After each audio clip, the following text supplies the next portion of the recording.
नागपुर के Imamwada police थाना से दिल दहला देने वाली वारदात सामने आई है। पुलिस से मिली जानकारी के अनुसार आरोपी ने कुछ दिन पहले पीड़ित लड़की से दोस्ती करने और साथ घूमने के लिए कहा था।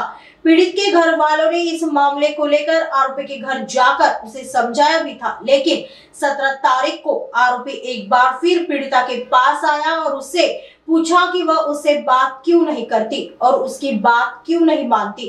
गुस्से में आकर आरोपी ने कहा कि वह आज उसे जिंदा नहीं छोड़ेगा। उसने हथौड़े से पीड़िता के सिर पर वार किया और जब वह नीचे गिर गई तो उसने कटर से उसके गले पर भी वार किया। बता दें कि पीड़िता नाबालिग है और उसकी उम्र 17 साल है। घटना की गंभीरता को देखते हुए पुलिस ने तुरंत पीड़िता को मेडिकल के लिए अस्पताल भेज दिया है। पुलिस ने त्वरित कार्रवाई करते हुए आरोपी को हिरासत में लिया है। आरोपी का नाम सूरज शुक्ला बताया जा रहा है। बता दें कि यह घटना तब हुई जब पीड़िता अपने कॉलेज जा रही थी। आगे की जांच इमामवाड़ा पुलिस कर रही है।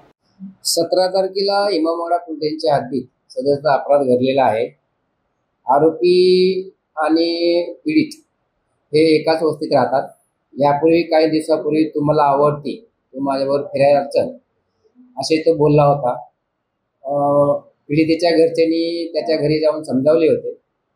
17 तारखेला पुन्हा तू माझ्याशी बोलत का नाहीस, तू माझं ऐकत नाही, तुला आज मी जीवन सोडणार नाही असं म्हणून त्याने हातोड्याने त्याच्या डोक्यात मारलं पीडितेच्या आणि पडल्यानंतर जवळच्या कटरने त्याने गळ्यावर वार केला। सदरची घटना एकदम सिरियस असल्या कारणाने तात्काळ पोलिसांनी तिला मेडिकलला पाठवले आहे। आरोपीला ताब्यात घेतले आहे। आरोपीची 1 दिवस पोलीस कस्टडी घेऊन आरोपी सध्या एमसीआर मध्ये आहे। पुढील तपास करत आहे।